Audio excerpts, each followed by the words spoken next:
இன்றைக்கு அரசு ஊழியருக்கு அல்வா கொடுத்துட்டார் ஸ்டாலின்.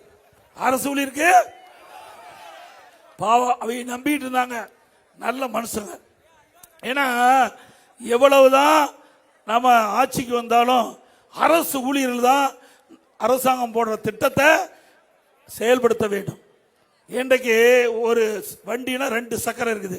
ஒன்னு ஆட்சியாளர், இன்னொன்னு அரசு ஊழியர். 2 சக்கரம் சரியா இருந்தா தான் இலக்க போய் அடைய முடியும். அப்படி அரசு ஊழியர்கள் திமுக நம்பி இருந்தாங்க. எப்படி திமுக என்ன சொல்லுச்சு?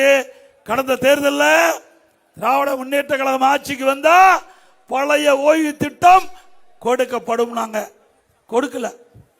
அப்படியே உருட்டல் பண்ணி புதிய உறுதியளிக்கப்பட்ட ஓய்வு திட்டம் அப்படின்னு அறிவிச்சு ஏமாத்திட்டாங்க. திமுக பொறுத்த வரைக்கும் படிக்காதவனையும் ஏமாத்துறாங்க, படிச்சவனையும் ஏமாத்துறாங்க.